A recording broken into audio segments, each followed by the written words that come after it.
Hello दोस्तों, आप सभी का स्वागत है। आज हम लोग रीजनिंग में प्रैक्टिस सेट नंबर 8 करेंगे। तो आइए आज क्लास शुरू करते हैं।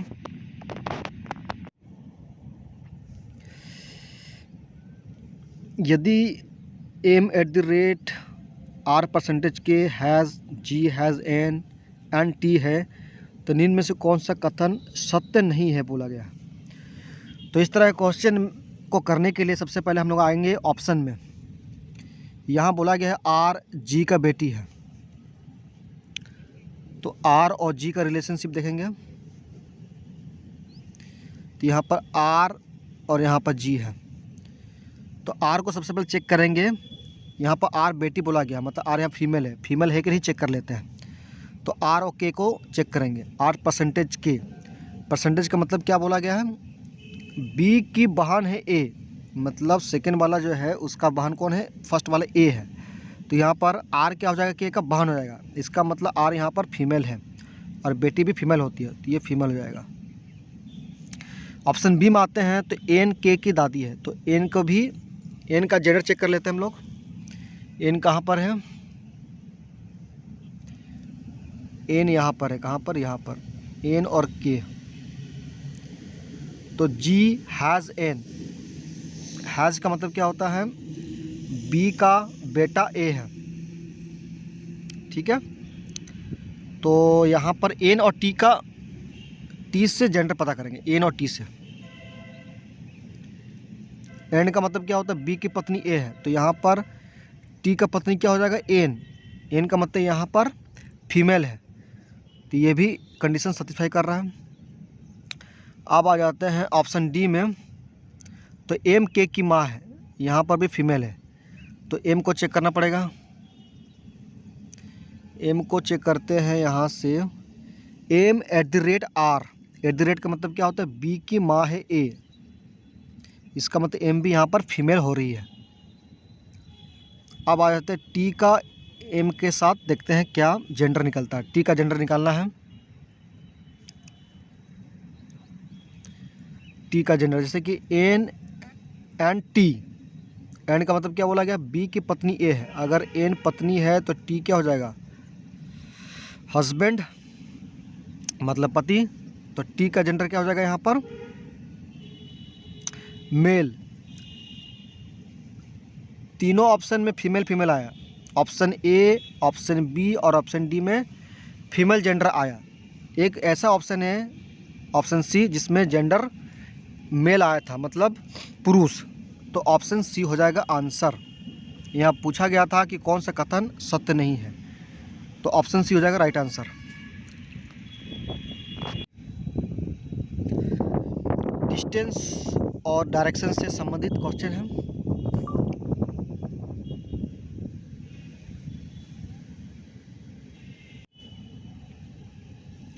तो सबसे पहले हम लोग डायरेक्शन लिख लेंगे, नॉर्थ, ईस्ट, साउथ और वेस्ट।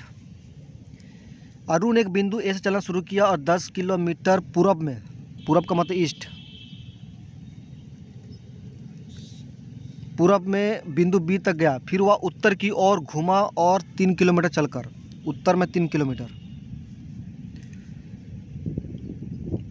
फिर वह पश्चिम की ओर मुड़कर 12 किलोमीटर, पश्चिम में 12 किलोमीटर।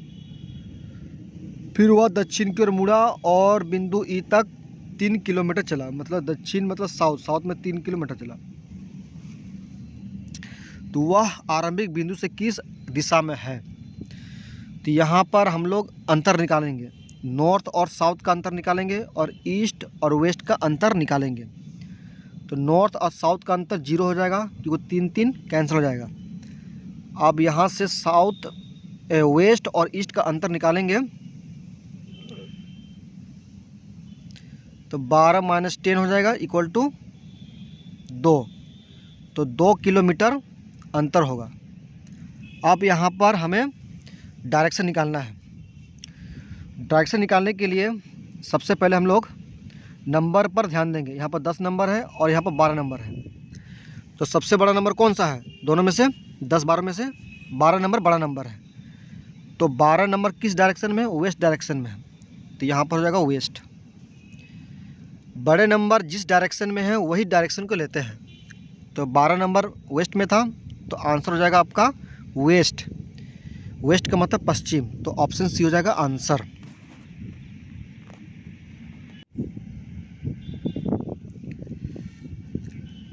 मोड़कर बनाया जा सकता है, तो सबसे पहले हम लोग ऑपोजिट लेटर को देख लेते हैं। 6 का ऑपोजिट 1 है और 3 का ऑपोजिट 4 है, 3 का ऑपोजिट 5 है और 4 का ऑपोजिट 2 है।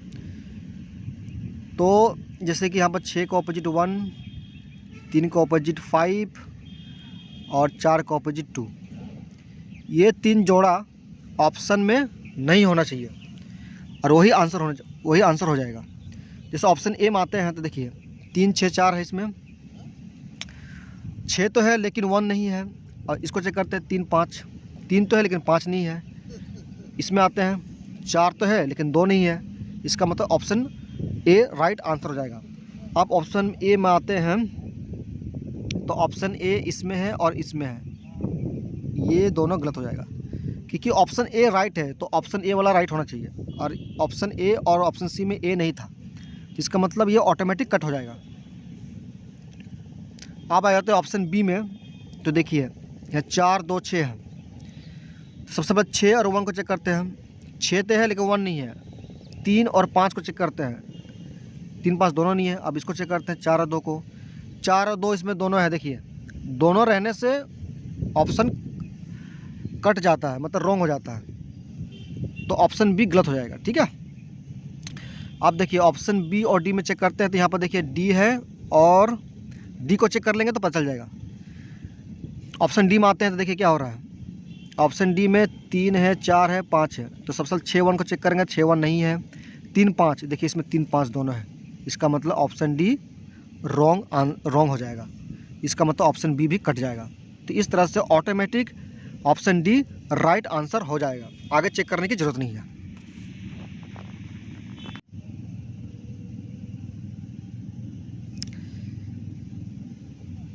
जब एक त्रिभुज को 2 भागों में कट किया जाता है तो नंबर ऑफ त्रिभुज कितने मिलता है? 3, अंदर में 2 और एक बाहर वाला, तो टोटल 3 मिल जाता है। तो इसी कंसेप्ट को अप्लाई करेंगे हम लोग यहाँ पर।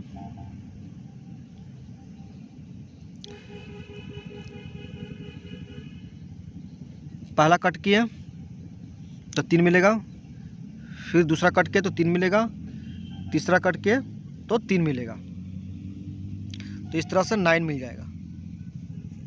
राइट। अब यहाँ पर ध्यान देने वाला बात यह है कि देखिए जब हम इस त्रिभुज को 2 भागों में कट किए थे तो 3 त्रिभुज मिला था, भीतर में 2 और एक बड़ा वाला बाहर। इसी तरह से जब हम ये कट लगाएं तो 2 अंदर मिलेगा और एक बाहर वाला मिलेगा। ठीक, इसी तरह से जब हम ये वाला कट लगाएं तो 2 अंदर और एक बड़ा वाला बाहर। इसका मतलब बड़ा वाला त्रिभुज 2 बार यहाँ पर काउंट हो जा रहा है, क्योंकि फर्स्ट टाइम जब काटे थे उसी समय ही काउंट हो गया था। उसके बाद 2 कट लगाएं तो उसमें भी 2 बार बड़ा वाला त्रिभुज आ गया, तो उस बड़े वाले 2 त्रिभुज को माइनस करना पड़ेगा। तो 9 में से 2 घटाओ तो 7 त्रिभुज, तो कितने हो जाएंगे त्रिभुज? 7 त्रिभुज। ठीक है, तो 7 त्रिभुज हो गया। अब अंदर वाले चेक करो। अंदर वाले को जब चेक करते हैं हम लोग, यहाँ पर देखिए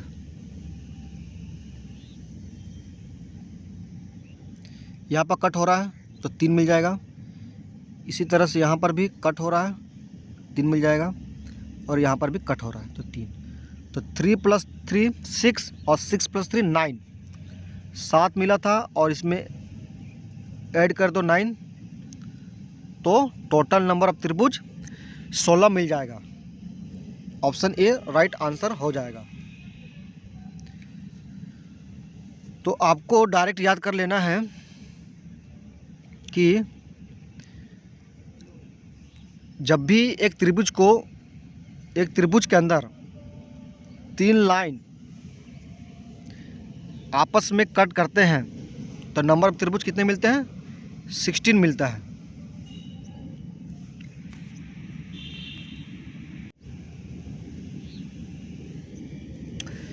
इस इमेज को देखिए, इस तरह की इमेज ढूंढना है। देखिए यहाँ पर देखिए ये गलत हो जाएगा क्योंकि ये जो सेकंड नंबर है ये गलत हो गया।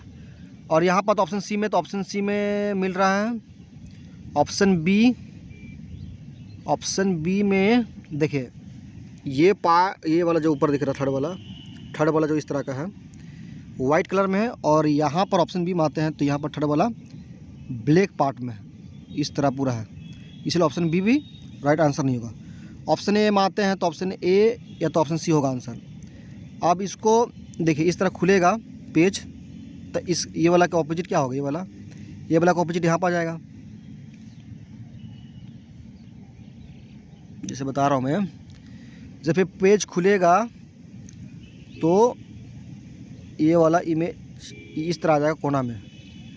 तो देखिए ऑप्शन सी में आते हैं तो ऑप्शन सी में देखिए यहाँ पर मिडिल में है, मिडिल में नहीं, मैं थोड़ा सा मिडिल से हटके है, मतलब कोना में, यहाँ पर कोना में होना चाहिए था, इस कोना में नहीं है।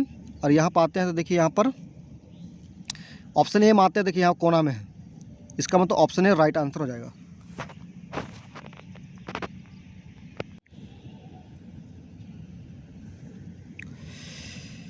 दर्पण प्रतिबिंब सबसे पहले आएंगे ऑप्शन में, कहाँ तो कॉमन है। यहाँ पर देखिए 4 कैसा होगा? 4 हो जाएगा इस तरह से होना चाहिए, तो ऑप्शन डी कैंसिल हो जाएगा। अब यहाँ से कॉमन चेक कर लेते हैं, 5 चेक करना पड़ेगा। 5 कैसा होगा? 5 इस तरह है तो 5 इस तरह होगा, तो ऑप्शन सी भी आंसर नहीं होगा। यहाँ पर ई को चेक करो, ई यहाँ पर इस तरह है तो इस तरह से होगा, इधर इस तरह का ऑप्शन है ऑप्शन ए में, तो ऑप्शन ए राइट आंसर हो जाएगा। Option B, option C, option D.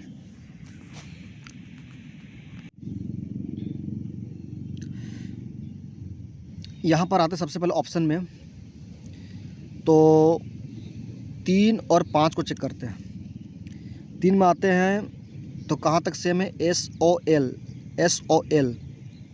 यहाँ पर चौथा नंबर पर यू है और यहाँ पर चौथा नंबर पर भी है। तो अंग्रेजी वर्णमाला के हिसाब से सबसे पहले यू आता है, उसके बाद भी आता है, और यू 3 में है, इसका मतलब 3 के बाद 5 आना चाहिए। 3 के 5 ऑप्शन ए में है, 3 का 5 ऑप्शन बी में नहीं है तो कट हो जाएगा। 3 के बाद 5 डी में है, 3 के बाद 5 ऑप्शन सी में भी है। अब हम लोग यहाँ पर चेक करेंगे 5 और 4 को, ठीक है। 5 और 4 को चेक करेंगे तो 5 यहाँ पर देखो, 5 4 यहाँ पे SO और यहाँ पे SO तक सेम है। तीसरा नंबर पर यहाँ पे L है और तीसरा नंबर पर यहाँ पर P है। तो अल्फ़ाबेट के अनुसार सबसे पहले क्या आता है? P आता है, नहीं IJKLMN, L आता है सबसे पहले, उसके बाद P आता है, और L जो है आपका 5 नंबर में है, इसका मतलब 5 के बाद 4 नंबर होना चाहिए। अब ऑप्शन में आते हैं तो 5 के बाद 4 आना चाहिए, 5 के बाद 4 आना चाहिए, ऑप्शन ए में है। 5 के बाद 4 आना चाहिए, ऑप्शन डी गलत हो जाएगा। और 5 के बाद 4 आना चाहिए ना, 1 मिनट, तो 5 के बाद 4 ऑप्शन सी में भी नहीं है, तो इस तरह से ऑप्शन ए राइट आंसर हो जाएगा। यहाँ पर फ्रेंच को 114 और लॉस को 47 के रूप में कूटबद्ध किया गया है, तो उसी भाषा में कोर्स को कैसे कूटबद्ध किया जाएगा? देखिए यहाँ पर यूज किया गया है ऑपोजिट लेटर का, जैसे कि एल का ऑपोजिट लेटर क्या होता है? ओ, और ओ का ऑपोजिट लेटर एल, और एस का ऑपोजिट लेटर एच, और यहाँ पर भी एस का ऑपोजिट लेटर एच, ठीक है, तब जाकर 47 बना है।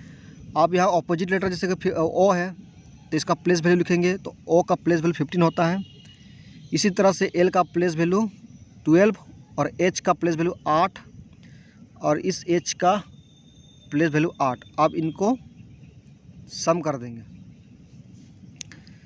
सम करने के बाद कितना आ जाएगा, तो 15 + 12, 12 + 8, 8 + 8, तो ये इसको सम करेंगे तो 43 मिलेगा। हमें लाना है 47। तो यहाँ पर कितने अल्फ़ाबेट लेटर्स है, 4 अल्फ़ाबेट लेटर्स है, 1 2 3 4, तो इसमें 4 ऐड कर देंगे तो कितना मिल जाएगा 47। इसी पैटर्न को हम लोग अप्लाई करेंगे इस वाले शब्द में।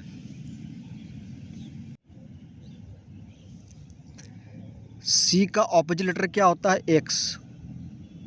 ओ का ऑपोजिट लेटर क्या होता है, एल। यू का ऑपोजिट लेटर क्या होता है, एफ।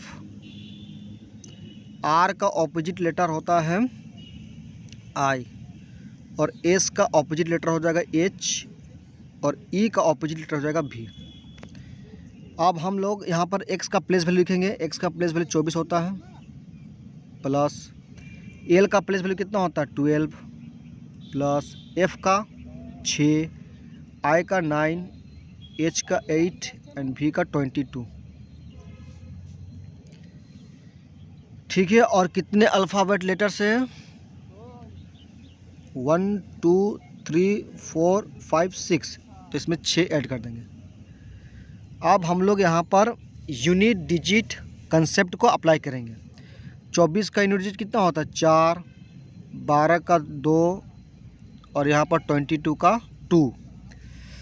अब ऐड करेंगे 4 2 6 और इस 6 के साथ ऐड करेंगे 6 6 12। अब 12 की यूनिट डिजिट कितना होता है 2, 9 10 11, 11 की यूनिट डिजिट 1, तो 1 + 8 करेंगे 9, 9 + 2 11, फिर 11 का यूनिट डिजिट 1, 1 के बाद 6, 6 1 कितना 7। अब ऑप्शन में आएंगे और यूनिट डिजिट 7 को ढूंढेंगे, तो ऑप्शन ए में आते हैं तो 87 का यूनिट डिजिट 7 होता है। तो इस तरह से ऑप्शन ए राइट आंसर हो जाएगा। अल्फ़ाबेट लेटर्स के ऑपोजिट लेटर्स को ट्रिक के माध्यम से कैसे याद किया जाता है, इससे संबंधित वीडियो को आप रीजनिंग प्रैक्टिस सेट नंबर 1 में देखें और वहाँ से कंसेप्ट को सीखें।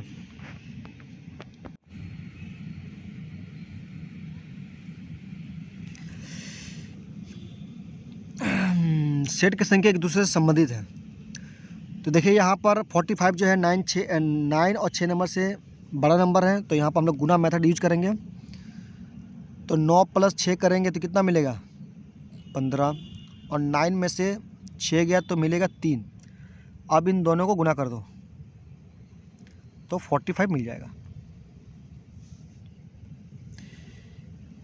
इसी पैटर्न को हम लोग यूज करेंगे ऑप्शन में। आते हैं हम लोग ऑप्शन सी में।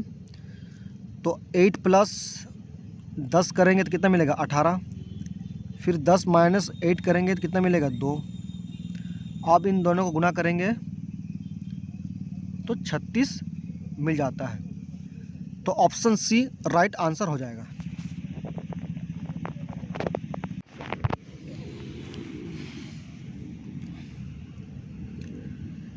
वह विकल्प चुने जो दी गई आकृति में सन्निहित है, घुमाना नहीं है बोला गया। तो देखिए ऑप्शन ए आंसर नहीं होगा, ऑप्शन सी भी नहीं होगा। इस वाली इमेज पे ध्यान दीजिए, इस तरह का इमेज ओनली ऑप्शन डी में दिख रहा है। ऑप्शन बी में आते हैं तो देखिए यहाँ पर क्या हो रहा है, नहीं ऑप्शन डी। यहाँ पर आते हैं, जैसे कि यहाँ पर ध्यान दीजिए, इस पर लाइन पर, इस वाला लाइन पर दिए, इसके ऊपर बॉक्स बना हुआ है। तो इस तरह की इमेज सिर्फ ऑप्शन डी में ही दिख रहा है, ऑप्शन बी में नहीं है। तो राइट आंसर ऑप्शन डी हो जाएगा।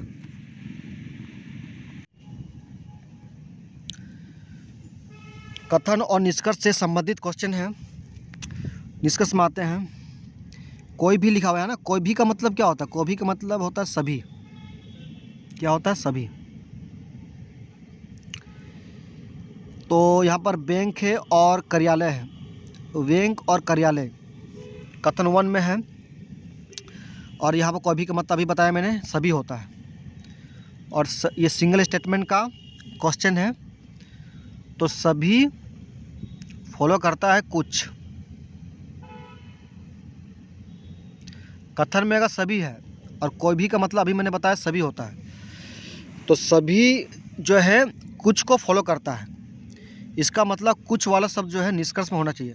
निष्कर्ष 1 में आते हैं तो यहाँ पर देखिए कोई भी लिखा हुआ है, मतलब सभी लिखा हुआ है। यहाँ कुछ होता तो आंसर राइट होता, तो आंसर 1 गलत हो जाएगा, सॉरी निष्कर्ष 1 गलत होगा।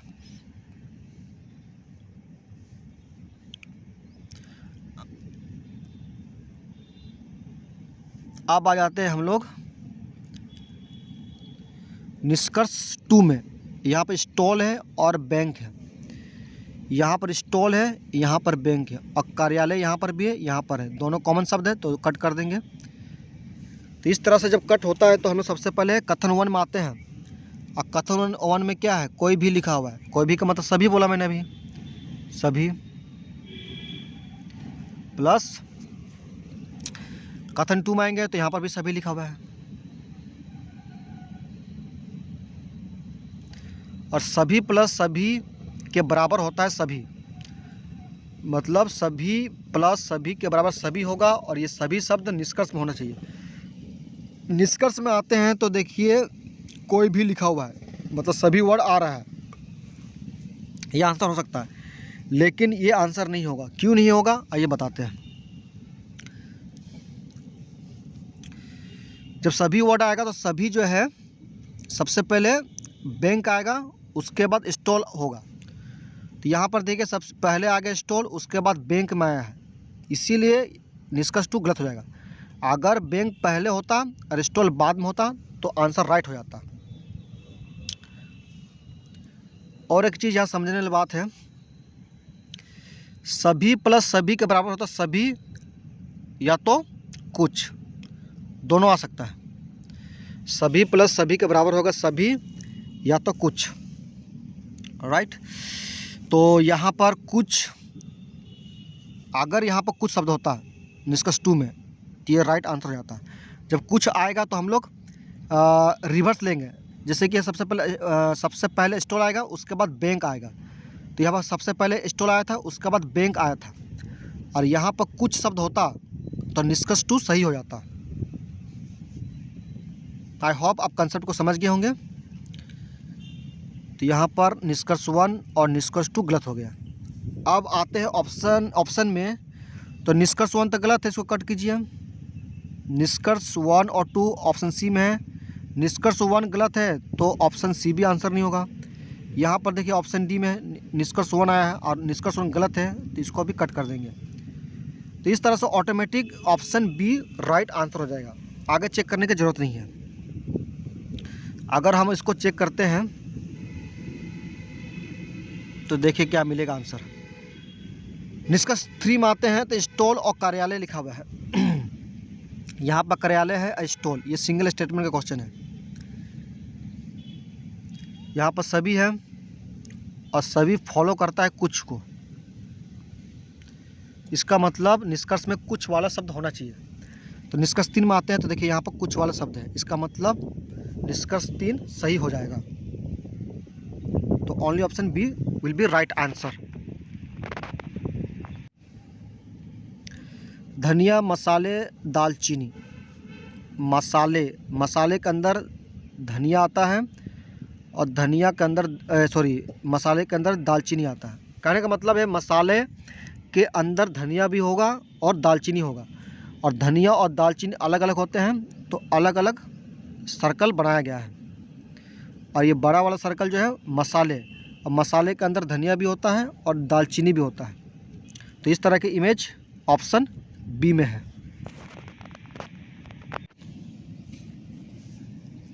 निम्नलिखित में भिन्न आकृति क्या है, मतलब अलग आकृति। ये बॉक्स के अंदर एरो है, यहाँ पर भी बॉक्स के अंदर एरो है, यहाँ पर भी बॉक्स के अंदर एरो है, यहाँ पर देखिए बॉक्स के बाहर में एरो है। इसका मतलब option D will be right answer. यहाँ भिन्न बोला ना अलग, तो अलग आकृति ऑप्शन डी हो जाएगा। ये क्वेश्चन कैलेंडर से संबंधित क्वेश्चन है। इस क्वेश्चन को करने से पहले कंसेप्ट को समझ लेते हैं। यहाँ पर मंथली कोड को याद करना ज़रूरी है। जैसे जे का मतलब जनवरी, एफ का मतलब फरवरी और एम का मतलब मार्च। जनवरी का कोड हो जाएगा 1, फरवरी का कोड हो जाएगा 4 और मार्च का कोड हो जाएगा 4। इसी तरह से अगस्त, मई और जून इनका कोड गिवन है 0 to 5।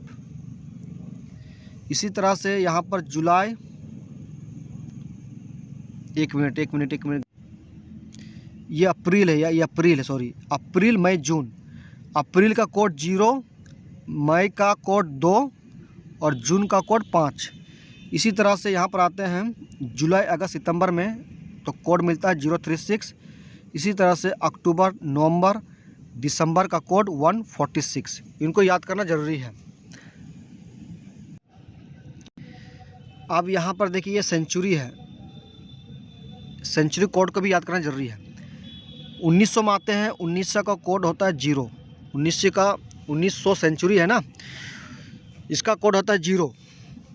अब यहाँ पर जैसे 1600 है, 6, 1700 का 4 और 1800 का 2। सेम 1900 के नीचे आएंगे तो 6, 4, 2 नंबर रिपीट हो जाएगा, 6, 4 और 2। तो इस तरह से 2000 का कोड हो जाएगा 6 और यहाँ पर 2100 मतलब 2100 का कोड होगा 4 और 2200 का कोड होगा 2। ये हुआ आपका सेंचुरी कोड। ठीक है, इसके बाद आएंगे हम लोग डे का कोड पर। संडे का कोड होता है 1, मंडे का 2, ट्यूसडे का 3, वेडनेसडे का 4, थर्सडे का 5, फ्राइडे का 6 और सैटरडे का 7 या तो 0 होना चाहिए। तो इन सब कोडों को याद करना ज़रूरी है इस तरह के क्वेश्चन को सॉल्व करने के लिए। अब आइए सवाल को करते हैं। सबसे पहले 17 नंबर है, 17 लिख लो। यहाँ पर अप्रैल मंथ है और अप्रैल मंथ का कोड होता है 0 लिख दिया। अब 2014 है ना, इसको अलग कर लो इस तरह से, सेंचुरी में बदलो। 2000 सेंचुरी प्लस 14 है। अब 2000 का कोड कितना होता है? 2000 का कोड अभी मैंने सीखा कितना होता है भैया, 6 होता है। फिर इस 14 का ऐड कर दो, इसके बाद प्लस करो। प्लस करने के बाद यहाँ पर और एक नंबर ऐड होगा। यहाँ पर दिख रहा है 14, इस 14 को 4 से डिवाइड करना है और इसको अप्रोक्स में काटना है, जिससे 4 × 12। ठीक है, अप्रोक्स में मैंने काटा 14 को तो 3 बार में कट गया। इस 3 को ऐड कर देंगे। अब इसको डिवाइड कर देंगे 7 से।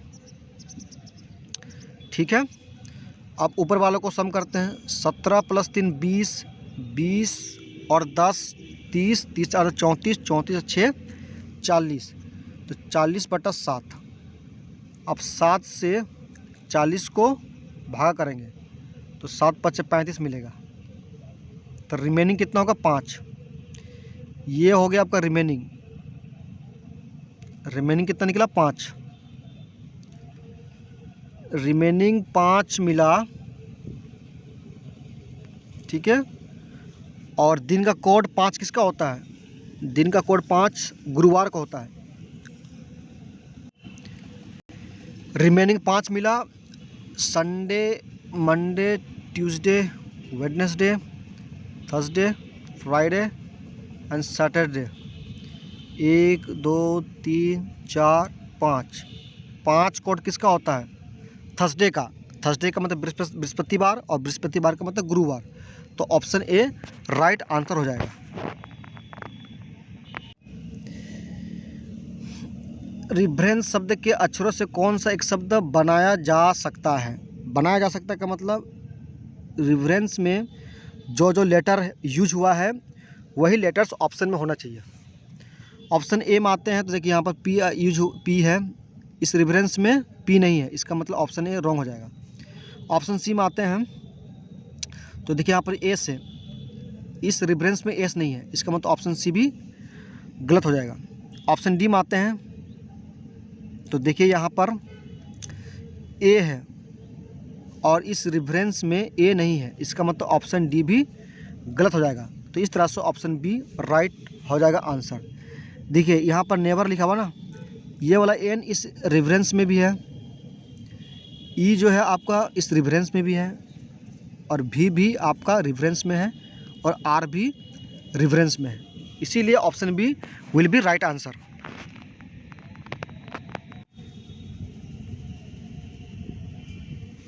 यहाँ पर 99 7 3 4 5 से बड़ा नंबर है, तो यहाँ पर गुना मेथड यूज होगा या तो स्क्वायर मेथड यूज होगा। 7 का स्क्वायर प्लस 3 का स्क्वायर प्लस 4 का स्क्वायर प्लस 5 का स्क्वायर, तो इस 49 होता है, प्लस 3 का स्क्वायर 9 और 4 का स्क्वायर 16 और 5 का स्क्वायर 25। इनको सम करेंगे तो 99 मिल जाएगा। इसी पैटर्न को अप्लाई करेंगे हम लोग यहाँ पर। तो 9 का स्क्वायर कितना होता है 81, प्लस 5 का स्क्वायर कितना होता है 25, प्लस और 7 का स्क्वायर कितना होता है 49, प्लस और 3 का स्क्वायर कितना हो 9। अब हम लोग यहाँ पर यूनिट डिजिट कंसेप्ट को अप्लाई करेंगे। जैसे कि यहाँ पर 81 का यूनिट डिजिट 1 होता है, 25 का 5 यूनिट डिजिट होता है, और 49 का यूनिट डिजिट 9 होता है। तो 1 + 7 8 और 8 + 9 17, और 17 का यूनिट डिजिट 7 होता है, और 7 और 9 कितना हो जाएगा 16, और 16 का यूनिट डिजिट 6 होता है। तो हम लोग ऑप्शन में यूनिट डिजिट 6 को ढूंढेंगे। तो ऑप्शन गड़बड़ हो रहा है यहाँ पर, तो 6 दिख नहीं रहा है। एक बार फिर से ऐड करते हैं। जैसे यहाँ पर 1 है और यहाँ 5 है, 1 + 5 6, और 6 + 9 कितना होता है 15, और 15 की यूनिट डिजिट कितना होता है 5। इस 5 को ऐड कर देंगे हम लोग इस 9 से। 9 5 कितना होता है 14, और 14 की यूनिट डिजिट कितना होता है 4।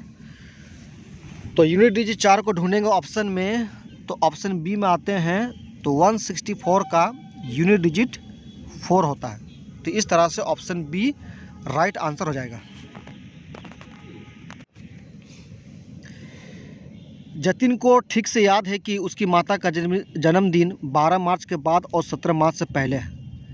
जतिन को याद है, मतलब जतिन के अनुसार उसका माता जी का जन्मदिन 12 मार्च के बाद और 17 मार्च के पहले।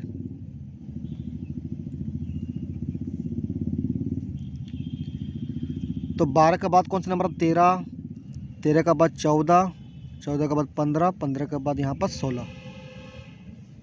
ठीक है, अब हम इस 17 को मिटा देंगे और इस 12 को मिटा देंगे।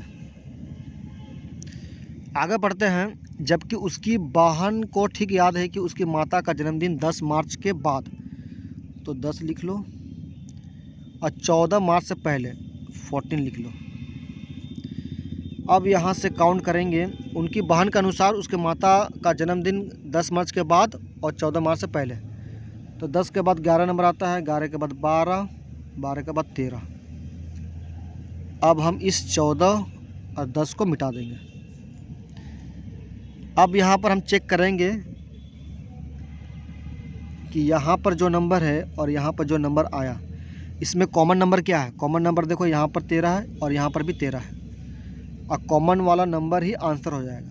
इसका मतलब ऑप्शन हो जाएगा डी। तो उसका माता जी का जन्म दिन था 13 मार्च को।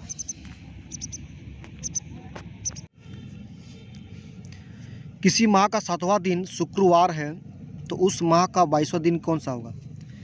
एक महीने में 4 सप्ताह होते हैं, ठीक है। 22वां दिन मतलब 22 को हम इस तरह लिख सकते हैं 7 × 3 + 1 = 22। तो 7वां दिन, ठीक है, 7वां दिन में शुक्रवार था,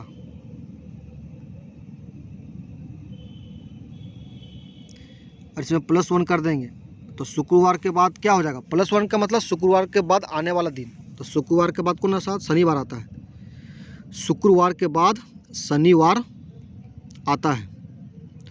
तो आंसर हो जाएगा ऑप्शन बी।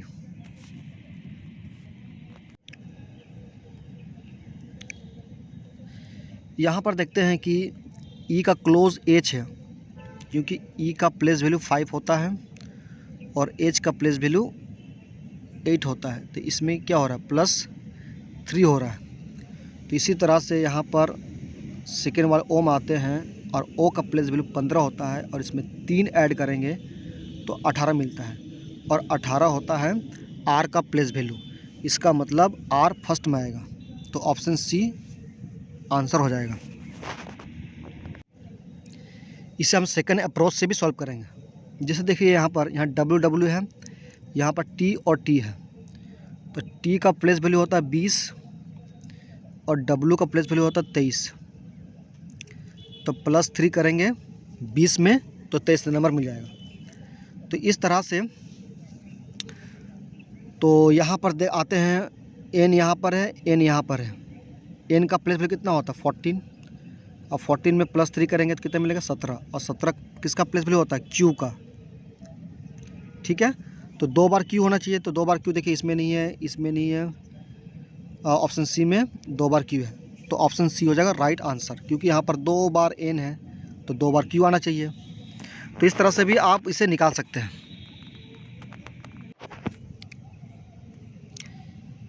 यहाँ पर देखिए P का प्लेस वैल्यू होता है 16 और P का क्लोज जो अल्फ़ाबेट लेटर होगा U होगा। U का प्लेस वैल्यू कितना होता है 21। कितना हो रहा है यहाँ पर 16 5 21। तो इसी पैटर्न को अगर यूज करेंगे हम लोग ऑप्शन में, यहाँ पर